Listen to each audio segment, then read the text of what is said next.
Hello and welcome to the latest installment of PSG Talking.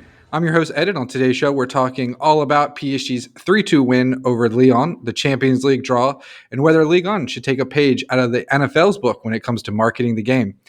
But before we get started, let me thank all of you out there who have subscribed to PSG Talk Extra Time on Substack. We really appreciate your support. Hope you enjoy that content we've been putting out. If you haven't subscribed, I sure hope that you will consider doing so. It's $5 a month, $50 for the whole year. You get access to more podcasts like this one. You get articles from myself. I just wrote one, actually.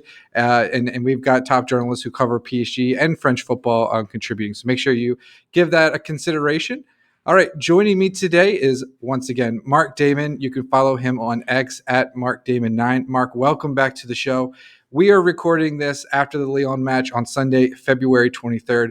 Lyon's owner went full WWE, which I know that you're familiar with. Before the match, he came out in a cowboy hat. Last summer, Textor and Nasser Al-Khelaifi got into a back and forth with Nasser calling him a cowboy from wherever, and the two got into a back and forth over the media rights deal. And I'm just curious, what did you think of that with the cowboy hat and the kind of trolling before the kickoff? You would think that an owner whose team is perilously close to administrative relegation would have more important things on his mind than dressing like an idiot before a match. I don't know if that was meant to rally the troops or like give motivation, or I don't really know what the point of that all was. But it didn't necessarily work. And I think in general, OL always show up for this match. This is their Champions League final. This is their Super Bowl. This is the game that matters more than any other one to them. So I think you saw that in their performance tonight. They certainly were giving effort. Their fans had banners, and yeah, the fans were certainly into it. He sort of looked like someone who just watched like Yellowstone and then they went and bought like a cowboy hat. It looked very awkward. It didn't look like it like was formed to his head. Like it just looked really bad. There's a long string of bad American owners of European football clubs, and I would just say, I don't know if Textor's at the top of that list or if he even registers in any way, but it's not a well-run club. I think that they are clearly able to generate talent. They have one of the better academies in Europe. They have for the last 20-something, 25, 30 years or so. But what do they do with it? They're a walking mediocrity. Like, they should be way better than they are. They're lazy. They don't show up for the ho-hum Ligue 1 matches. They really only show up for the important games. They don't ever really threaten to win the title. I mean, when was the last time Lyon were a real, actual competitor for the Ligue 1 trophy? Yeah. It's been a while. I'd say Monaco's academy has surpassed them, and maybe even some other Ligue 1 teams are now probably on par with Lyon. I mean, you look at that team. Who's coming up through their academy that's exciting you right now? Let's think of it like this. Who's had more success over the last 7 or 8 years, Rennes or Lyon? Yeah, Rennes, right? I'd say. Like, who's had more success? Who's had more success? Like, Monaco or Lyon? It's clearly Monaco, right? Like, I'm unimpressed by what OL have done in the last 10 years or so. Just wholly unimpressed. Yeah. And I like beating them because of that. Because they could help Ligue 1 so much by being good. They're in what's the second or third largest city in the country. They have the ability to market. They have a good history of, strong players. They could do so much more, but they're just mired in this, like, I don't know a better word to use than mediocrity.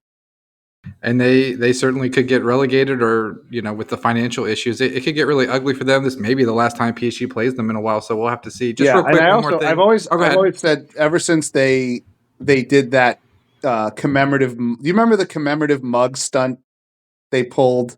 No. Remind me, Oh, you don't refresh my remember memory. this. So I think it was 2017 or somewhere in that range. Lyon beats PSG 2-1 in a game, and there's a random game in like March or something. And it was like one where Memphis Depay scored in like the last 3 minutes or so. And their shop came out with commemorative mugs with the score line and the on the mug. This is a real thing that happened. That's embarrassing. It is, and I haven't Oh my taken them seriously gosh. since then because it's like you're really gonna like put out a mug like merch because you beat PSG one time. How the mighty have fallen. No, seriously, look it up. It's a real thing. It happened. I swear to God. Oh my God, we'll look that up. Maybe there's some for sale on eBay. We can check that out. But just one more quick thing, and Wikipedia, anyone can update it, but let's just assume it's true. John Textor, would you believe that he did competitive skateboarding back in the day, and apparently he was like half decent back in the early '80s. So the cowboy from skateboarding to cowboy and ranching. So that's always interesting. But let's get to what actually happened on the pitch. PSG dominated pretty much every aspect.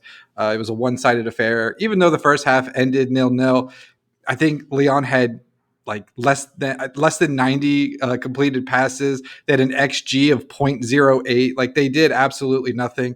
And then in the second half, it was Hakimi. He scored a brace. Dembele got back on the score sheet as well. Lyon had goals. There was a late flurry. Ryan Cherki and Tolisso had a free header in stoppage time to really kind of put a little worry into PSG. So, but I thought overall it was a pretty dominating performance with some standout issues from PSG. So I'll toss it to you. What are some of your main takeaways from the match? What did you like and what didn't you like?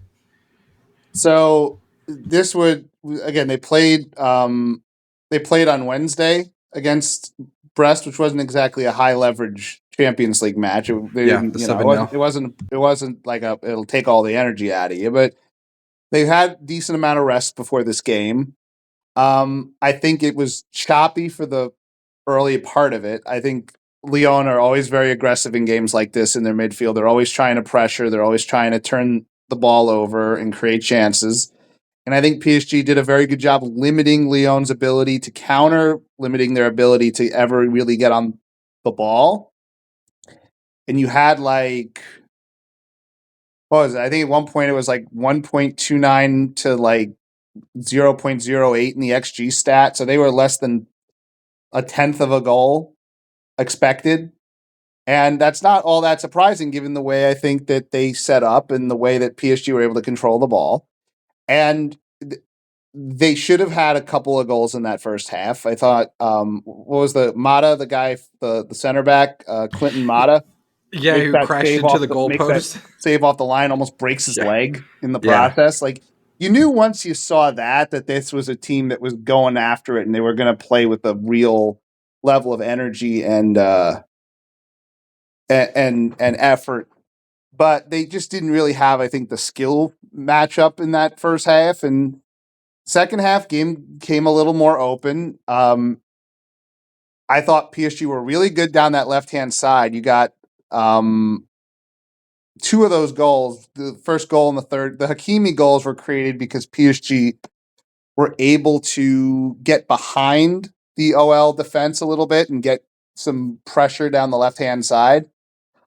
First goal being because Barcola was able to break the line, has a nice pullback. Hakimi steps into the space and scores. And that's one thing that he does really well. He had a goal like that against Man City that got wiped out for the dubious offside call in that game, where he just sort of lurks in the background and then gets that cut back into the open space all the defenders have sort of sucked in. And he's a good finisher. Like he's a great like shooter of the ball for a fullback. Like he shoots the ball like a striker. Like Yeah, that's sort it of was a one of nice his, hard low shot. Yeah. and he's good at it too. He's a very good. He has an elite skill as a right back to be able to score those kinds of goals. Not many can. Like, you know, somebody like Danny Alves would score goals like that, where he just sort of comes in and just is able to really put some power on it and score like that. So it's a real weapon that PSG have in their arsenal that they're able to roll him out there, and he can just score a brace for you. Like, not many right backs in Europe can do that. It's why he's, I think, the best right back in the world. But it was never a great PSG performance because I think they were sloppy. I don't think the passing sometimes was all that good. And you saw that they really did at the end of the game when it got really open and really stretched. They really missed Willian Pacho, who did not play in this game, which is good because he needs to get a rest because he plays all the time. This was just not a great game for Marquinhos or Lucas Beraldo. And it showed you had up a hot take on Twitter about Marquinhos. I want you to get to that. I will. I just want to say beforehand, I think that some of that at the end of the match is like you sort of wear down a little bit, and the other team's really going for it, and you do have to sit back a little bit, up 2 goals. Like, you don't want to just throw all your bodies forward and try to score and leave yourself vulnerable, especially with the back line that they put out there tonight. But, I would just say I'm not so worried about the fact that Lyon scored twice, because at some point at some point they were going to have to come out and try to score after, going the first 75 minutes without really trying to attack and get chances. I would say man of the match. Like, if we're talking like who did I think was the best guy in the match, I think clearly, as it turned out, Donnarumma was probably man of the match. Like, he made 2 or 3 high elite level saves that probably won PSG this match. Sort of how it turned out, right? Like, it was that double save the best you think as a PSG player? There was like a bicycle kick that he had to like dive and save, and then immediately get back up and make another save. It was world class. I think it was the best one I've seen. Yeah, it's up there. It's definitely up there on the of ones that I've seen. And it goes to sort of show you that sometimes we look at form and we go, okay, we look at form, and I think that's what we should look at. But what I think tends to happen is, especially with goalies, like, fans have very long memories when it comes to goalies. And I think there's probably still PSG fans that don't forgive him for that Benzema play 3 years ago. We were talking about that in the Discord chat about Donnarumma. Like, there's so many different memories of him and mistakes, and you're right, we do have long memories. And I defended him early on, but we don't have long memories for any other, like, for really any other position on the field like that. It doesn't work that way. And it's like, I guess as the PSG goalkeeper, there's not usually a whole lot to do in Ligue matches. It's just we have very long memories with him because the mistakes are so glaring, and on a big stage in the Champions League. Yeah, but you know what? There's so many games that he's won them. Like, and this is, I think, one of those games where he kind of won them the game at the end of the day, right? Like, if he misses one of those, and it's a tie game. Yeah, it's a lot of high danger chances going towards the end of that match, and he wasn't getting a heck of a lot of help. So I would say, kudos to Donnarumma. It's really a strong performance by him, and I go back and I say, like, it's really hard to find elite level goalkeeping. It's very hard because most of the time teams aren't going to sell you their best goalkeeper. It just doesn't happen all that often. I said it in one of the FanFest shows, so I'll say it here if it's a different audience. Like, some of the best goalkeepers in the world are playing at mid-tier clubs, because those mid-tier clubs know that if you give up that kind of elite goaltending, that you're either going to get relegated or you're going to not be competitive. So it's really great that PSG have this level of goalkeeping, and I really would consider the extension. I don't want to be caught in a situation where he walks for nothing and now you have to pay 120 million, 130 for a goalkeeper that you don't even know if is any better than Donnarumma. That I think is silly, but that's a whole other topic for another time. But Sure, I yeah. like I liked a lot of what they did. I thought the fullback play was really good in this game. I thought Nuno Mendes was really good going forward. I thought Hakimi obviously was great going forward. What'd you see? Before I get I to mean, we the could center backs, so your positives? Yeah, so my positives, I thought that we talked a little bit about it on the last show with Kvara. I thought in this match, his dribbling ability really stood out to me. I mean, there was moments he was surrounded by 2, 3 defenders. He doesn't really do anything flashy, but he's very like I don't know, like very twitchy on the ball, and he can just get out of tight situations, and he kind of just puts his head down, and it's not the most beautiful thing. It's not Neymar dribbling around or even Doué. He has his own style, his own flair, and I just love watching him. I thought we mentioned that Dembele chance early. Well, that came from just a beautiful pass from Kvara. So I just think it's another game where we're seeing his quality. We're seeing how he's integrating into this team. And if I were Liverpool and watching film, I certainly would be worried about Kvara because he can beat defenders 1-on-1, 2-on-1, and he can pick out a hell of a pass. So I think if you're looking, we'll talk about Liverpool, but I think Kvara is going to be PSG's X factor. I think he's a guy that can unlock a lot of things, and I think Liverpool are going to be very worried about slowing him down. So he was a big positive for me. Yeah, Dembele. Oh, go ahead. no, I agree. I was just gonna say I agree. I think he was really, while he was on for the first sort of 60 something minutes of the game, I thought he was the center of everything. And he isn't flashy. He's not the kind of guy who is just going to make wow play after wow play. He's just consistent. He takes on guys. He wins. He's tough. He doesn't lose the ball easily. And he's generating good scoring opportunities. So I can't ask more of him. And he's sort of Yeah. developed into, he's sort of, after a month being here, it seems like he's, a pretty consistent starter now. Like I expect him to start against Liverpool. Oh yeah. I fully expect that as well. And we kind of touched on some of my other kind of positives that I had, but I just want to give a shout out to Gonzalo Ramos. Again, this is a guy who doesn't get a ton of playing time, and I thought it was Hakimi's second goal. Yeah. He had the hockey assist. His little touch and flick as he turned.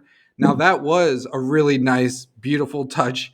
A lot of flair to it. It was very. I think it was probably the best hockey assist of the season for PSG. But I mean, that's what he can do. He is your traditional target man. You can fire in a ball to him, and he knows exactly what to do with it, whether it's a turn or a really nice first touch and create something for himself.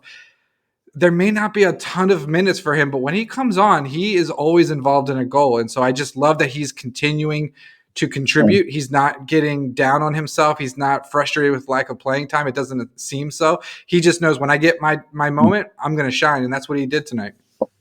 I think they like, I think sometimes, we talked about during the fall about the lack of Colomwani minutes and what that meant like for the player. And I think it was obvious that it meant that the manager wasn't fond of the player, or just simply didn't really like to use him in the system that he played. I don't think that's the case with Gonzalo Ramos. I don't think his limited minutes are some kind of negative on him, as much as I think it's the role that Luis Enrique wants to use him in, and I think he's effective, right? Like, I think he's effective playing Absolutely. 20, 25 minutes and maximizing those minutes that he's in. Like, I don't The think question is, could he go to? I know Arsenal are really looking for a 9. They're looking for a striker. I mean, would they overpay for a player like Gonzalo Ramos? I mean, that's what you're juggling with. It's great to have him for 20 minutes, but could you, yeah, but also how old he's not 27, 28 years old at this point right? in his career. He's a 22-year-old striker. And again, I know that Haaland and Mbappe have 23. yeah, I know Haaland and Mbappe have sort of skewed what you're supposed to expect from a guy that age. But I think for a 23-year-old striker who's now in his second year in a top 5 league, Like, I think the role fits him. And I think over time that he will get starts. I think as he gets older, I think as he gets a little more um, productive in like play. Again, anytime you've seen him play full 90s or starting games, as he looked good, as he looked like there's been like a couple of games where he started that he hasn't looked great, and then he comes off in the 60th minute, and you're like, all right, well, he didn't really do a whole lot, and he wasn't as impactful as he should be. I think right now this is the role that he should have. I would agree with that. I mean, there's nothing wrong with being the first player off the bench, and he's getting minutes, 25, 30 minutes, and he's contributing. Like I said, it doesn't seem like it's bothering him too much, but I just really like that touch that he had, No, that little flick. It was great. Go back to the touch he had in the Brest match Yeah, that exactly. led to that he assisted on the goal to Due, and then that hockey assist, which they should count, by the way. Yeah. They should absolutely count that as a stat because it really is sort of important. With all the stats, I'm sure they call it something. We're going to stick with hockey since it works for us. Let's get to some of the negatives. You said you wanted to talk about these center backs. I was not impressed with either Beraldo or Marquinhos, but what did you see from them? Beraldo is a backup. That's what he is. And I think he's a solid backup. I think he's somebody that you can put in to 10 to 12 League One matches a year and he'll be fine. You know what I'm saying? Like, I don't see him ever being like a major Champions League impact center back. That's just not, I just don't think that's his future. But you need guys that can come in and be okay. He was not okay in this game. He was it wasn't great. When PSG have possession and he's able to sort of pass the ball and move the ball and be part of that, I think he's okay. I think in a game like this where Lyon were really throwing bodies at them and the pressure, it wasn't one of his better games. I would say. I think pretty obviously not one of his better games. But I'm not going to go crazy about it because again, he's not the even the first center back off the bench. That's Lucas Hernandez, right? Like Luke, if Pacho were to get hurt, I'm not putting Beraldo in that match. I'm putting Lucas Hernandez there. So to me, it's like he's the fourth starter. He's going to play, he's going to be in the cup match on Wednesday Right. Yeah. against a fifth tier side. So what are we exactly talking about here? Yeah. Marquinhos, to me, yeah, I have a tough time when he's in space, when he has to defend in space against a quality attacker. I don't believe that he's capable of being the sort of defensive. I don't think he's good enough right now. He's 31 years old, 32. He's been playing at PSG since what, 2014, 2015. He's been there a long time, and he's older than he plays because he Yeah. played so many minutes. He's seen it all. He's really the only player left that has, seen the remontada against Barcelona. I mean, he's been through it all as we're doing this rebuild. Yeah, he's the one remaining player that's seen it all. Yeah. And again, he's just been playing for so long that I just think there's a lot of wear on the tires. And I just worry about against elite attacking teams. I mean, George Mikutatse is not some all-time, he's not some top 10 player. Even in Ligue 1, he's not. And he just sort of skated by him like it was nothing. Like on the first goal, he just makes a quick little move. It goes by him like he's not even there. And Cherki, got in front of him and was able to score, and just Marquinhos was a step behind. Which, to your point, is Marquinhos getting in a little old, a little slower. And then you get to that second goal, and yes, Beraldo maybe should get ahead on that. But where is Marquinhos in that situation? He just seems to, again, I just feel like he's a step behind.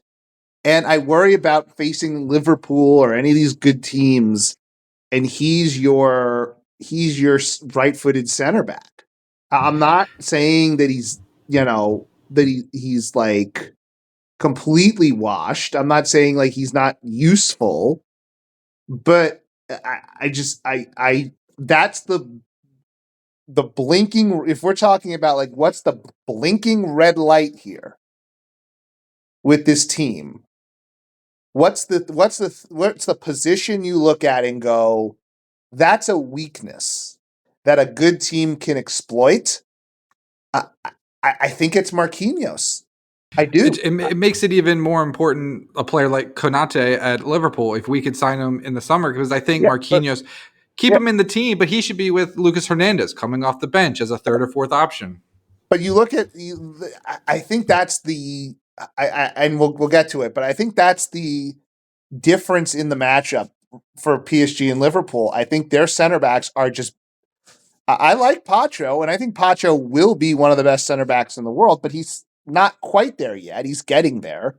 He's playing really well this year, but the center back matchup is such a, it's such an unbelievable mismatch that concerns me. It is certainly a concern. So with the win over Lyon, PSG maintained their lead at the top on 59 points. Marseille in second, 13 points behind, sitting on 46 points. So comfortable lead for PSG. You mentioned that Coupe de France match on Wednesday. It's going to be against Stade Briochin. Hopefully I pronounced that correctly. Something and like then that. it's going to be Saturday, PSG home against Lille. The undefeated season, is still on the table. We are another match closer. So, Mark, looking at the rest of the schedule, I mentioned that match against Lille.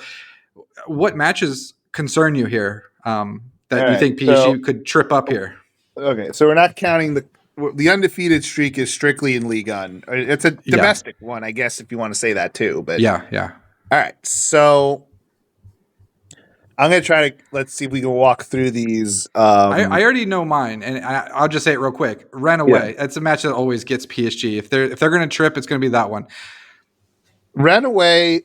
Is that? Yeah, that's that after the Liverpool match too. Yeah, no, that's definitely one. Lille is a good team. That's a tough game.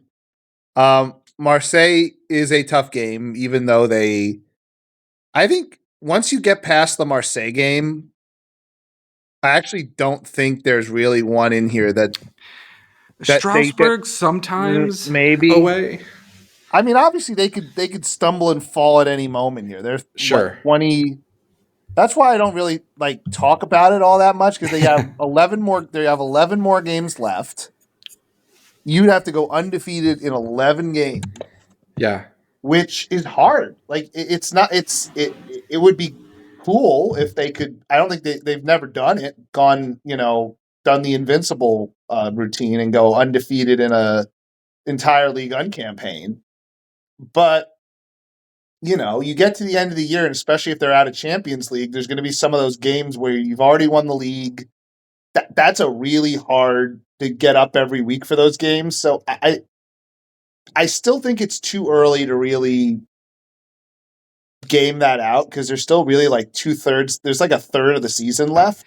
Well, they've got to play Marseille. They're number 2 on the table, and they have to play Nice. Both of those games are going to be home. But that's 2 and 3 in the league table right now. And Lille, who are 4th in the league table right now. And then Rennes. So people may say, "Oh, it's the French league, whatever. It's not a big deal." But I mean, these are some pretty good teams, and as we're seeing in the Champions League, yeah. If you go undefeated in a 34-game season, I don't care what league you play in. It's an amazing, impressive feat. Agreed. I don't care what league you play in. Especially with PSG, with a lot of players, early 20s. I mean, we've got Zaire-Emery's been out there, 18. So, I mean, we have a very young team. I mean, with Mbappe, Neymar, and Messi, we never went undefeated. Far from it. I mean, we won the league, but we didn't. It wasn't like this. And so, yeah, I think if going undefeated, say we do fall to Liverpool, which certainly can happen and is nothing to be upset about. They're a really good team. But if Dembele can lead the league in scoring and go undefeated and win the Coupe de France, I would say that's a pretty damn good season. And get to the round of 16 of the Champions League with this team, I'd be really proud of that. I don't know. I mean, how would you feel about that? Yeah, I mean, I think it depends how you go out against Liverpool. I think if you get blown away, I think that maybe that dampers things a bit. But there's what they've done so far this year has been pretty remarkable in Ligue 1 because it's just you're playing in all these different competitions. It used to be 4, now it's only 3, but still you're playing in these 3 competitions. You're you have to be perfect in all of it, and you're especially domestically, you're every team's big match, right? Like you go any road game you play, that's going to be probably the highest attendance that team has the whole year. Mm-hmm. Yep. It's going to be the most motivated they've been the whole year. And everyone's gunning to beat PSG, and it's always been that way since the QSI takeover. But with this team, without the sort of quote unquote superstar, I think it's a really great accomplishment. And the one that's really been something is that road undefeated streak, which is I think somewhere in the high 50s, low 60s now. Like it's been nearly 2 years since PSG have lost a Ligue 1 match on the road. Yeah. That's an Think impressive about streak. they've actually struggled more at the park in league play than they have on the road under Luis Enrique. And that's a real flip for them. Like this is a team that would very frequently go on the road in Ligue 1 and lose inexplicably to teams that they should not lose to. And that is not happened under this manager. Yeah, credit to Luis Enrique on that one. And you're talking about some away matches, ones to circle. March 30th, PSG go to Saint Etienne. They are 16th, could certainly be relegated, so that might be the last time in a while going there. And then you've got PSG May 11th going to Montpellier, which they are 18th in the table, looking very likely to get relegated. So it could be the last time in a while that PSG go to those stadiums. And those teams are going to be up for it. Yes, yeah, we're looking at Marseille and Nice, but you're right. These teams at the bottom of the table are scrapping for their league on lives here, so that could certainly present an issue for PSG. So, and then also looking at the schedule, the Club World Cup starts not that long after the last game of the season, May 18th against Auxerre. The season wraps up, and then PSG will play Atletico Madrid on June 15th. So the players get about a month off. Well, I mean, like, I guess it becomes like a situation where you really, I guess, don't need that long of a priest. I don't know. We're getting too deep into it, but like, my guess is they're going to have like 2 breaks. They're going to have a pre-World Cup break and then a post-World Cup break and then get back into it. But it's not going to be quite a long off season, is it? No, you're going to need all hands on deck when you go to Seattle to play the Seattle Sounders. That's for damn sure. Let's go back. Let's rewind to last Friday, early in the morning for us here, Mark, when the Champions League draw went down. PSG could have went up against Barcelona or Liverpool, and as we already alluded to, PSG drew Liverpool. And so I just, you watch some Premier League. I think you were watching the Man U Everton game. You catch some of these matches. Are we catching Liverpool at a good time? They seem to be, started the season well, but maybe stumbling a little bit. Are PSG catching them at the right time for maybe an upset? Well, I watched them play Man City this afternoon, and Man City are a decent enough sort of doppelganger to what PSG like to do. I mean, Pep and Enrique aren't completely the same, but they sort of come from the same tree of sort of they come from that Barcelona tree, so the styles are similar. So it's an interesting match to watch. I thought Liverpool did a really good job of just completely taking City out of City had the ball a lot. They had the ball a lot. They had tons of possession. Jeremy Doku on the left wing, was able to do a lot. He had the ball. I think he was probably the focus of the attack since they really didn't have Holland. Holland was out. So Doku was able to get into the final third. He was able to get into some dangerous spots, but there really wasn't a lot of good shots on goal. I didn't feel like Liverpool were bothered much. And then Liverpool, they scored one goal off of a press. They were able to press City in the corner, take the ball, force a corner, and then they were able to score a Salah goal off the corner. Then the second goal was a Salah counter where he laid it off to, I think it was Slabakowski, who scored it. But, I don't think we're catching Liverpool at a good time. I'll just put it like that. I think they obviously in the course of a long season, teams are going to struggle. But this Liverpool team is, I'd still rather them than Barcelona because I don't want to play in that kind of track meet of a game, especially with the center backs that we have. But I think it's going to be a similar situation where PSG are going to have to get what they're going to get from the wings. Bradley Barcola is going to be a critical piece of that. Like if Barcola can dominate Trent Alexander-Arnold on the wing and get by him and create chances like he did in the game today where he was able to, make that good pullback pass to Hakimi. If they can do that, if they can really exploit the left side and get behind Liverpool center backs, they'll have a good opportunity. If they're just slamming their head against the wall and trying to dribble through 3 or 4 of their defenders and just passing the ball around the outside of the 18-yard box, I'm not as confident in that. Like they're going to really need to sort of take advantage of their strengths on the wing. So I talk about like strengths and weaknesses of each team. I think PSG are going to dominate the game on the wings. I think having Dembele, Kvara, Barcola, I think that Liverpool are going to have a tough time containing them on the outside. Where they can make up for that is I think they have the best center back pairing right now in the Premier League for sure. Definitely up there in world football. And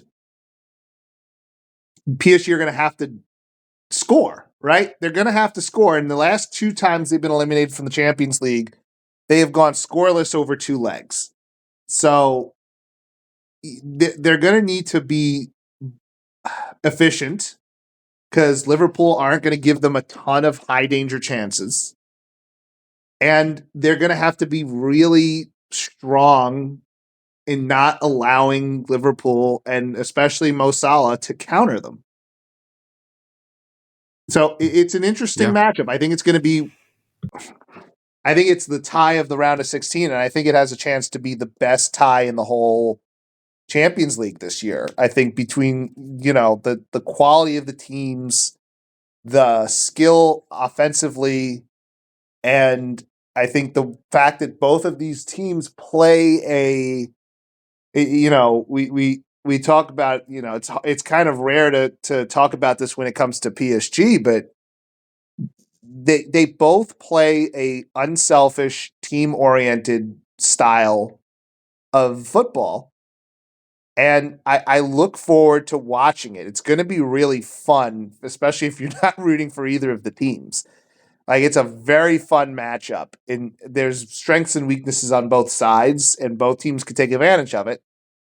But just that center back issue just really sticks out to me. The quality of theirs and I'd say lack of the Marquinhos factor has me worried a little. I would give the slight edge, and I'd say very slight edge to Liverpool because of that. All great points. I think Liverpool are maybe what PSG are moving towards, maybe in another transfer window, if they can pair Pacho with another, maybe Konate or someone of that caliber. And then I think, yeah, PSG would be very similar to this version of Liverpool. They've got Liverpool just they've got one loss this season. They're leading. They've got a comfortable lead in the Premier League. It's going to be an uphill battle. I echo a lot of your points. I think PSG probably in the midfield with João Neves. I think they have an advantage in the Yeah, midfield in terms of creating and in terms of ball possession. agree. 100%. And so I think, for PSG, it's really going to come down to that first match on March 5th. Can you Yeah. don't lose it? And if you could get a lead, even better. Yeah. Because you know it's going to be bad in the return leg. It's going to be really hard. You're going to have to get some calls to go your way, a penalty decision here or there. Last season against Barcelona, we had the red card that worked in our favor. You're going to need something like that. I think they have to score like 2 at the Park And give up 1 at the most. Yes, for me to feel confident. Mm-hmm. Yeah. Yeah, and we mentioned with Kvara potentially being that X factor. I mean, if he can create something, Dembele is in fantastic form. I mean, Liverpool are playing really well, but they have their flaws too. And this is a football match, and anyone can win. And PSG have the quality, and they may look at this like, we don't really have a whole lot to lose here. No, all the betting favorite is Liverpool. All the pressure's on Liverpool. Mark, looking at the whole bracket, besides PSG, Liverpool, I mean, what's sticking out to you? Are you liking Real Madrid, Atletico Madrid with no Jude Bellingham in the first leg there? What else is catching your eye? Any other storylines? I want to make a quick just point that came into my head. Sure. Fabian Ruiz came up with a bit of an injury, I guess, at the end of the match. I thought he was wasting time, but I haven't seen the latest. But he came back on. But right now the other part of it, and it just sort of made me think about it, which is Fabian is on a yellow right now in the Champions League. So he gets another yellow and he would be out of the second leg. So it's really kind of important that either A, Warren Zaire-Emery come back healthy in the next week and a half, or B, Fabian really doesn't get a yellow card in that first leg. I would trust him not to get a yellow. I would be okay with that. I wouldn't want to rush Zaire-Emery back. I think maybe he would be, if he does get a yellow, then I think Warren Zaire-Emery could probably play in that return leg. I think he'll be back in time. But yeah, and then just real quick before we move on to the final topic, just anything in the round of 16 that's sticking out to you as maybe a potential upset or a storyline you like?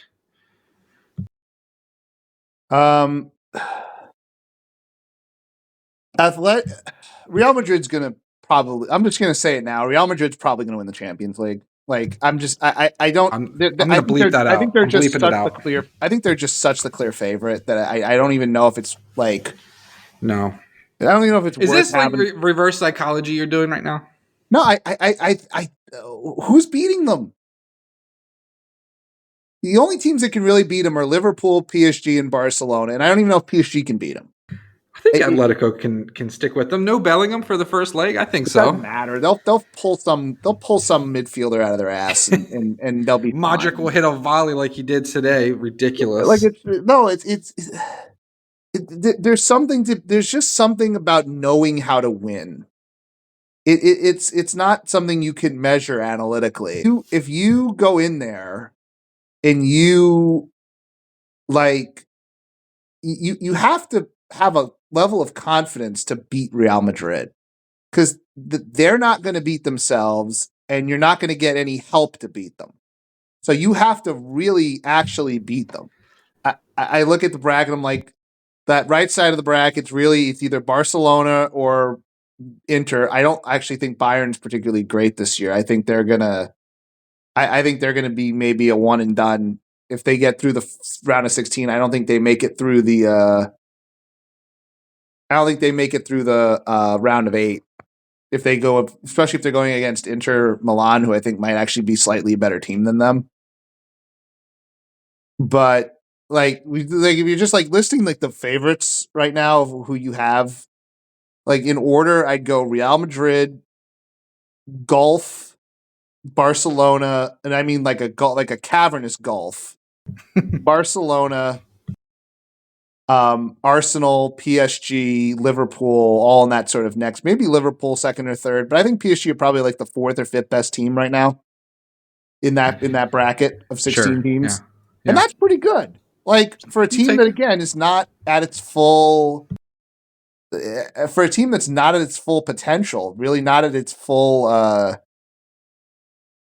not finished yet. It's an unfinished product. For a team that is an unfinished product, to be maybe like the fourth or fifth most likely team to win the Champions League is really good.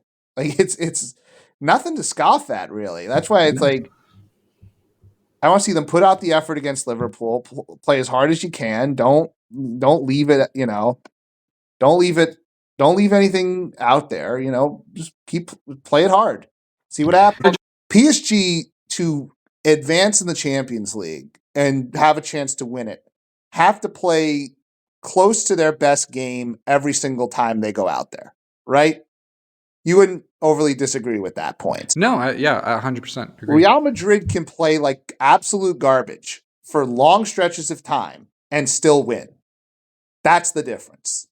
And once you get to that level where you don't even have to play your best game and you can sort of rely on your experience and moments and not giving up too much and, not giving up too many easy chances and just sort of leaning on your experience, that's a whole nother level of winning that PSG right now are obviously, they're not close to that.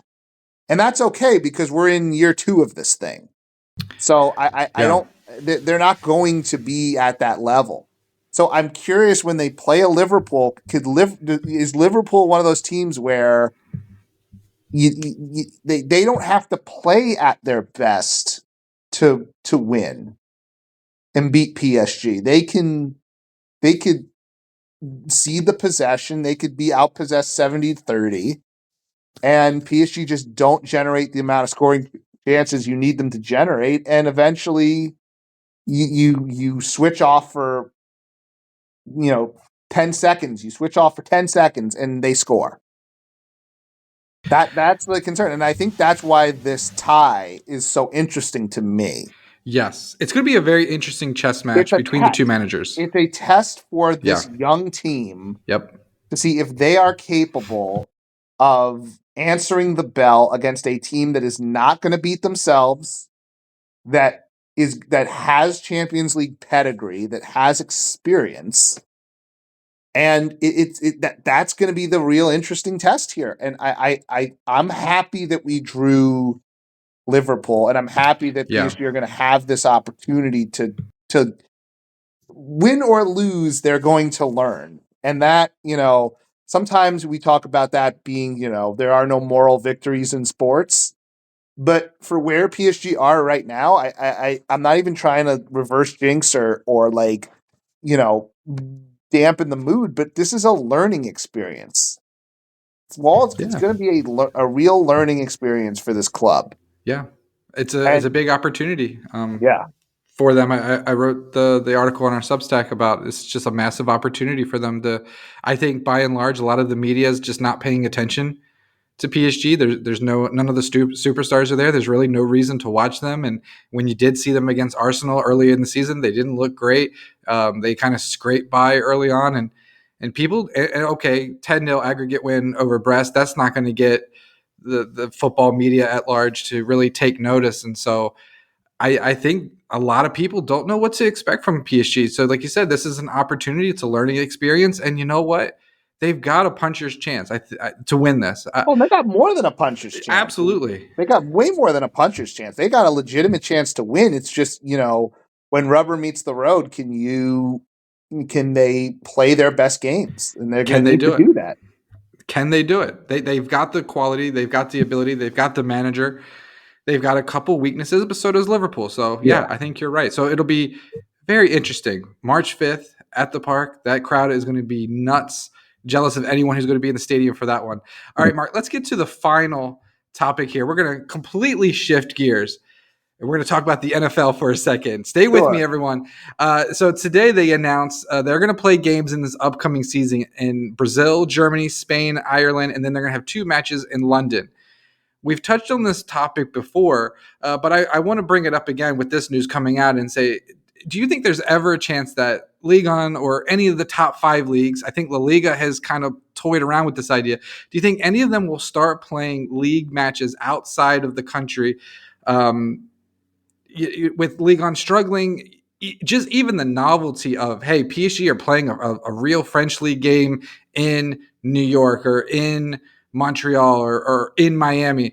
Do you think that would help draw attention to the league and be a positive, or do you think the negatives of playing a game outside of the country, whether it's in France or if Spain wants to do it, do you think that the backlash from the fans in those countries is not worth it? What are your thoughts on it? Short answer, I don't see it happening for quite a long time. Again, La Liga sort of teased doing this. I think when it had sort of the Messi Ronaldo, really had the stars to do it. The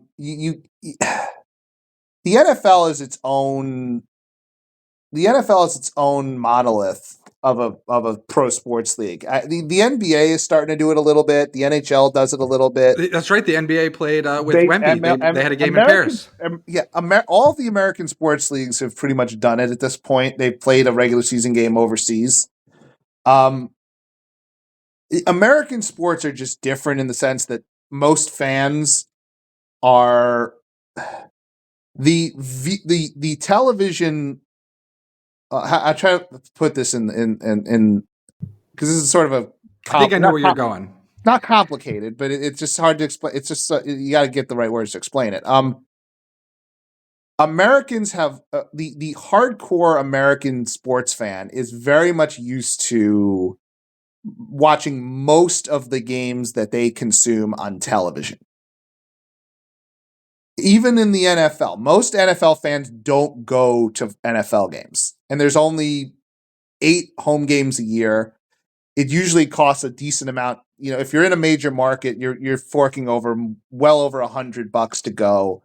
Does that make it even more crazy that they're playing? You only get 8 in one of those games. Your team is playing overseas. If you're watching if you're like a fan of the Knicks or the Rangers in New York, if you want to go to a Ranger game or a Knick game, you're paying for a family of 4. You're paying like $500 minimum to go watch them.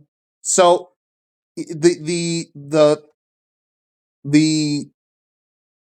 idea of going to every home game is really not something that American sports fans nowadays really are invested in. Some people are rich enough where they can buy season tickets, but even,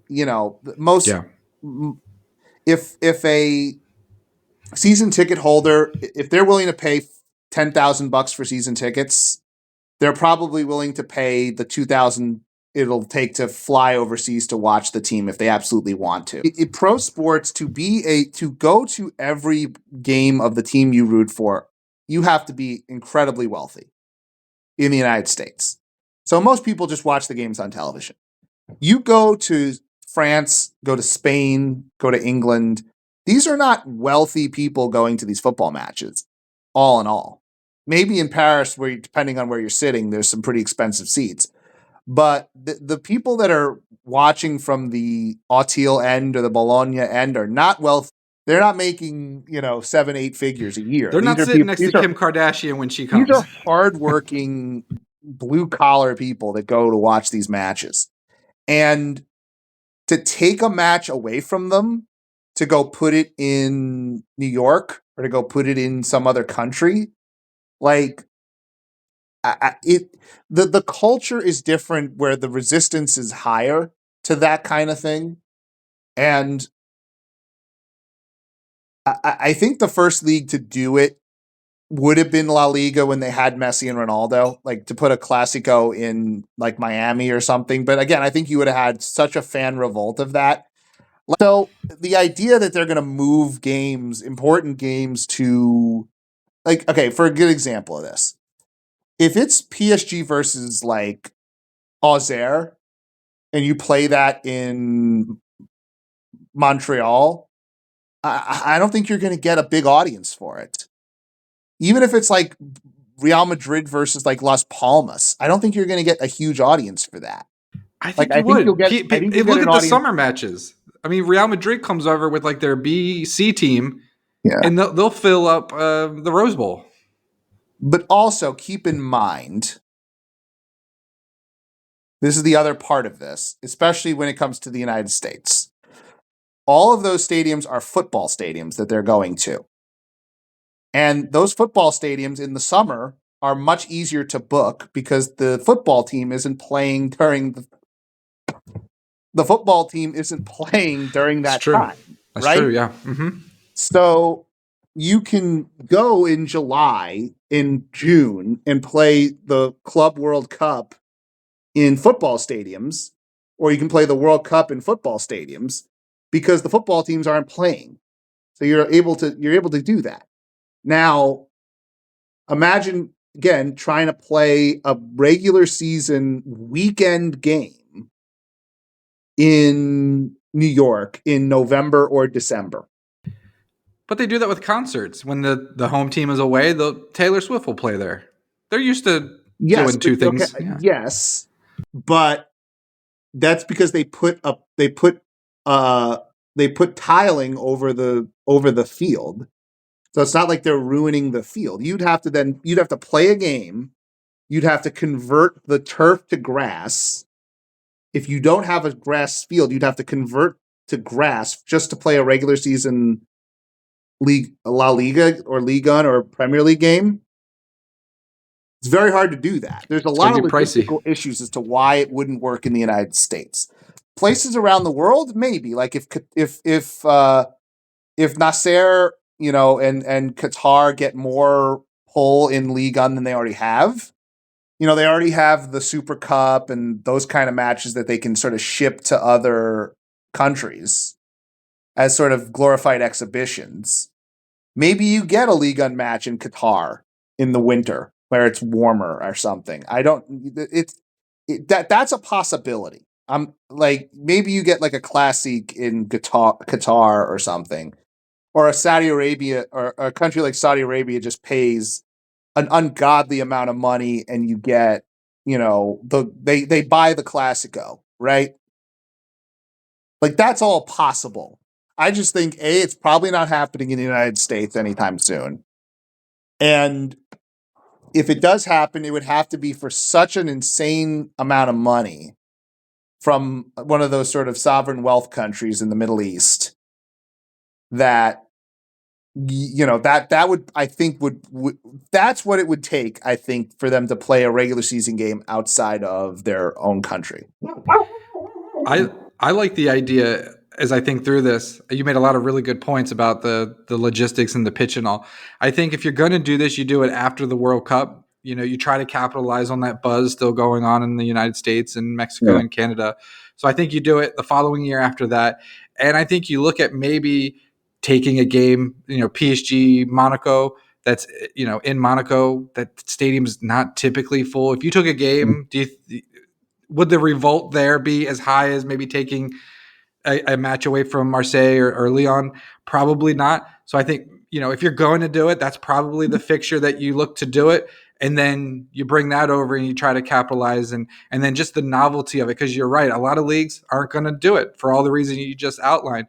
But I think the novelty of it, like, oh my goodness, like PSG are coming in Monaco, and who knows what young players they have, Balogun, who knows. But I think that could be interesting. What do you think about that? I mean, it'll happen eventually. Yeah. I think eventually all of this stuff will happen. It's just from a logistical standpoint, does it make sense to do it in the United States? I don't necessarily think it does. And I do think at some point that the Saudis will probably buy a Classico at some point. PSG Marseille in whatever stadium, one of the Saudi Pro League. No, stadiums. I mean like a La Liga Classico. Oh, I don't mean okay, like gotcha.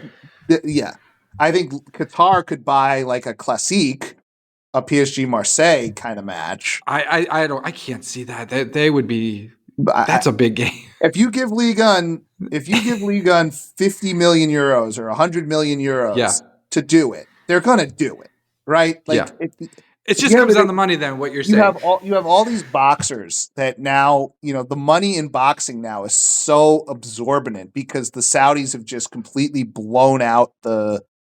I mean, like the reason like Tyson Fury is still fighting is because the Saudis will give him like millions of dollars, hundreds of millions of dollars to fight, right? Like I knew I should have learned how to take a punch. It's what it comes down to these days. That's what it's the money part. And I didn't know we were going to go this long with this conversation, but it is actually interesting because it is interesting. So it sounds like there's a lot of logistical issues. There could be fan revolt, but really it comes down to if someone's going to pay them enough money, they'll move a game somewhere out of the country, whether in Spain or France or wherever. Yeah. And the Premier League's the interesting test case for that. They'll sell anything. I can't imagine they wouldn't sell to someone if they came in with a big offer. But the Premier League, the stadiums are so good now in the Premier League that I'm not sure they even need to move to get these games because these stadiums are so state of the art. Like part of the reason that the NFL started doing the London games initially. The first London game was, I think, 17 years ago. They played their first game in London. It was a long time ago. They did this, and the team like the Jacksonville Jaguars, who doesn't have the same level of home support, the Monaco of the NFL, something like that. But they play like two home games a year in London in Tottenham Stadium or something, and like. It's all going to globalize anyway. I just think it's just the way it's going to go. All these teams are global anyway. Like PSG has a global fan base. Real Madrid, all these teams are global. They're not just in their own city. But like, I just don't see. If we're just talking Ligue 1, since this is a PSG Ligue 1 kind of centric podcast, sure. Yeah, there's no other team with even the remote level of reach to sell out a stadium in the United States. PSG maybe could do it, but without like they would have been able to do it maybe in the Neymar, Messi, Mbappe years. But it just, unless it's sort of a bought show like in Qatar, I don't see it necessarily happening in Ligue 1 anytime soon. And I think that was way longer than I thought we would go on that topic, but I appreciate the thoughts. All well taken, good points. So. With that, Mark, let's go on and get out of here. Thank you so much for coming on. Thank you all out there for listening to this high quality podcast. We really appreciate your support. We'll have a lot more on all things PSG, but until next time. Au revoir for now.